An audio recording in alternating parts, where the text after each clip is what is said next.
Assalamualaikum warahmatullahi wabarakatuh. Saya Dewi Sartika dari kelompok 9 akan melanjutkan pemaparan materi dari kelompok saya mengenai ANOVA 2 arah dengan interaksi. ANOVA 2 arah dengan interaksi merupakan pengujian beda 3 rata-rata atau lebih dengan dua faktor yang berpengaruh dan pengaruh interaksi antara kedua faktor tersebut diperhitungkan. Ini merupakan tabel ANOVA 2 arah dengan interaksi. Berikut rumusnya. Adapun langkah-langkah dalam analisis ANOVA 2 arah dengan interaksi, yang pertama menentukan rumusan hipotesis, yang kedua menentukan taraf nyata dan F-tabel, dan yang ketiga menghitung F-hitung, dan yang keempat membuat kesimpulan. Baiklah, di sini ada contoh soal dan juga saya akan lampirkan tabel pembantu. Kolom total di sebelah kanan diperoleh dari penjumlahan data pada setiap baris, yaitu 60 ditambah 58 ditambah 59 ditambah 62 ditambah 70 ditambah 63 ditambah 55 ditambah 61, hasilnya 488. Begitu pula pada baris kedua, 75 ditambah 71 ditambah 61 ditambah 54 ditambah 68 ditambah 73 ditambah 70 ditambah 69, hasilnya 541. Dan pada baris yang ketiga, 57 ditambah 41 ditambah 58 ditambah 61 ditambah 53 ditambah 59 ditambah 62 ditambah 53, hasilnya 444. Sedangkan baris total yang ada di bawah merupakan penjumlahan dari data di setiap kolom, yaitu 60 ditambah 58 ditambah 75 ditambah 71 ditambah 57 ditambah 41, hasilnya 362. Pada kolom F-keep, 59 ditambah 62 ditambah 61 ditambah 54 ditambah 58 ditambah 61, hasilnya 355. Dan total dari setiap kolom jika dijumlahkan itu 362 ditambah 355 ditambah 386 ditambah 370, hasilnya 1473. Begitu pula pada kolom total di sebelah kanan, jika dijumlahkan 488 ditambah 541 ditambah 444 menjadi 1473. Langkah pertama dalam menjawab soal yang pertama adalah menentukan hipotesis. Untuk hipotesis soal A, H0 sama dengan alpha 1 sama dengan alpha 2 sama dengan alpha 3 sama dengan 0, atau data rata-rata pertama, kedua, ketiga sama dengan 0. HI-nya sekurang-kurangnya 1, alpha I tidak sama dengan 0. Hipotesis yang B, H0 sama dengan beta 1 sama dengan beta 2 sama dengan beta 3 sama dengan beta 4. HI-nya sekurang-kurangnya 1, beta I tidak sama dengan 0. Untuk yang C, H0 alpha beta 11 sama dengan alpha beta 12 sama dengan alpha beta 13 sama dengan alpha beta 34 sama dengan 0. Untuk HI-nya sekurang-kurangnya 1, alpha beta IJ tidak sama dengan 0.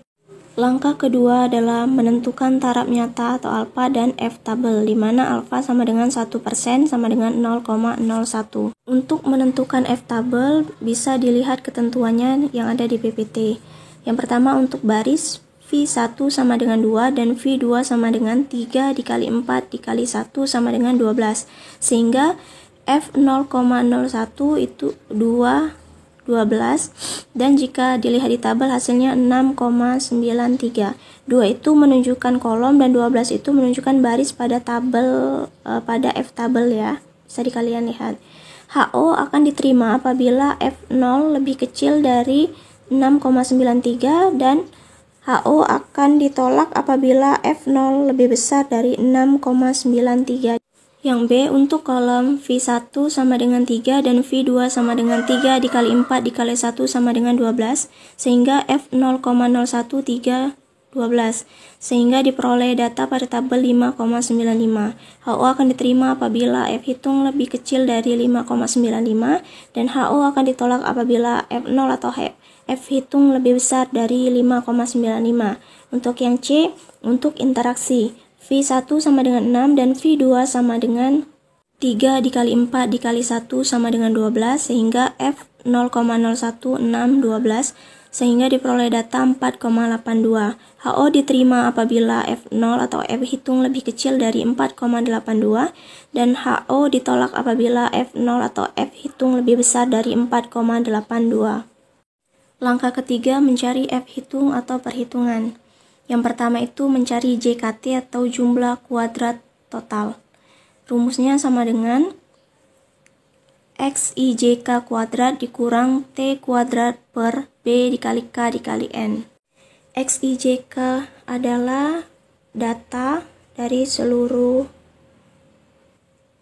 tabel dikuadratkan dikurang T itu total dari data yang dijumlahkan. BKN itu B itu baris, K itu kolom, N itu pengulangan. Sehingga sama dengan 60 kuadrat ditambah 58 kuadrat ditambah 59 kuadrat ditambah 62 kuadrat sampai data terakhir itu 53 kuadrat dikurang 1473 kuadrat dibagi barisnya itu ada 3, kolomnya itu ada 2 dan pengulangannya ada 2 sehingga 3 dikali 4 dikali 2. Kemudian lakukan perhitungan seperti biasa.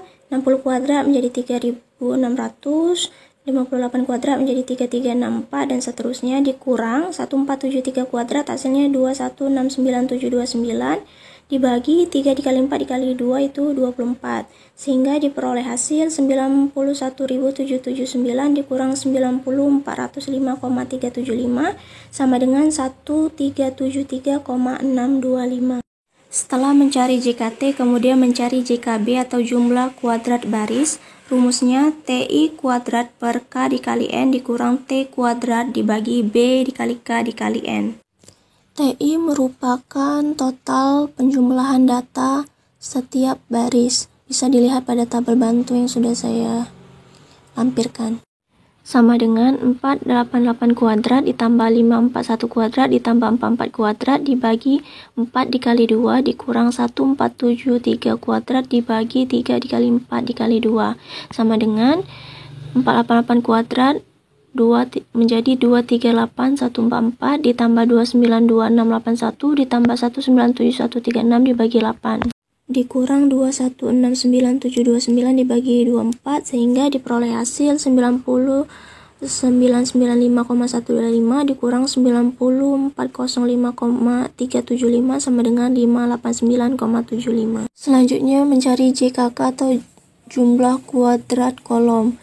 Rumusnya sama dengan TJ kuadrat dibagi B dikali N dikurang T kuadrat dibagi B dikali K dikali N.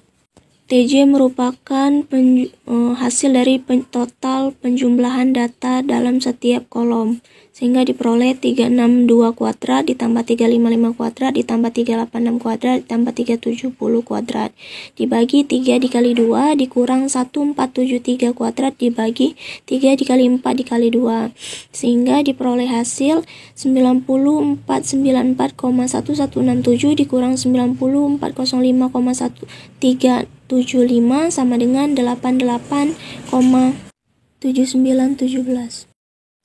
Selanjutnya mencari JK BK atau jumlah kuadrat bagi interaksi baris kolom.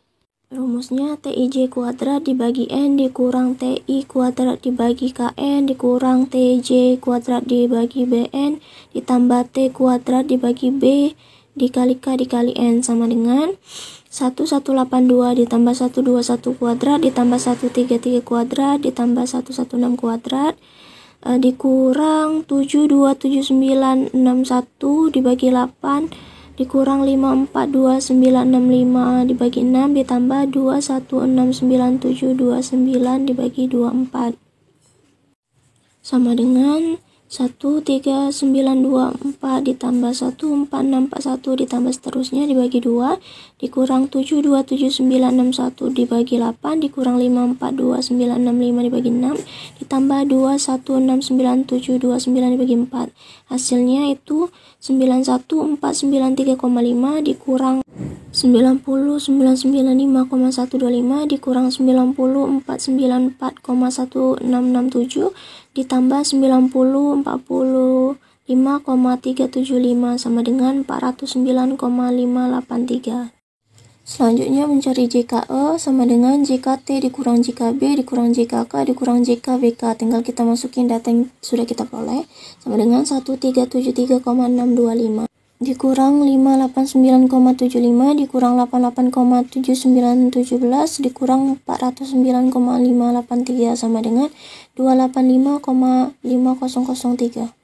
Selanjutnya mencari nilai S. S1 kuadrat sama dengan JKB dibagi DB di mana DB di sini B kurang 1 sama dengan 589,75 dikurang 3 dikurang 1 sama dengan 294,88. Untuk S2 kuadrat sama dengan JKK dibagi DK, DK di sini K dikurang 1 sama dengan 88,7917 dibagi 4 dikurang 1 sama dengan 29,60. S3 kuadrat sama dengan JKBK dibagi DKB, DKB di sini K kurang 1 sama B kurang 1 sehingga 409,583 dibagi 4 dikurang 1 dikali 3 dikurang 1 sama dengan 68,26. Untuk S4 kuadrat sama dengan JKE dibagi DB, DB di sini B dikali K dikali N dikurang 1 sama dengan 285,5003 dibagi 3 dikali 4 dikali 2 dikurang 1 sama dengan 23,79. Kemudian mencari F hitung. Yang pertama F1 sama dengan S1 kuadrat dibagi S4 kuadrat sama dengan 294,8 dibagi 23,79 sama dengan 12,39. Sehingga F hitung lebih besar dari F tabel. Selanjutnya, jadi HO yang kedua sama dengan S2 kuadrat dibagi S4 kuadrat sama dengan 29,60 dibagi 23,79 sama dengan 1,24 sehingga F hitung lebih kecil dari F tabel, jadi HO diterima. Yang ketiga, F3 sama dengan S3 kuadrat dibagi S4 kuadrat sama dengan 68,26 dibagi 23,79 sama dengan 2,87 sehingga F hitung lebih kecil dari F tabel, jadi HO diterima. Langkah terakhir adalah membuat kesimpulan. Kesimpulan yang A, karena F0 atau F hitung sama dengan 12,39 lebih besar dari F tabel 6,93 maka HO ditolak. Jadi ada perbedaan data rata-rata ketiga universitas.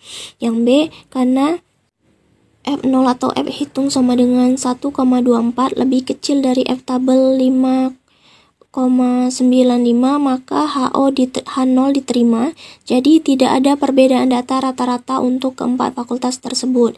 Dan yang C, karena F0 sama dengan 2,87 lebih kecil dari F tabel 4,82 maka HO atau H0 diterima. Jadi tidak ada interaksi antara universitas dengan fakultas yang ada di masing-masing universitas tersebut.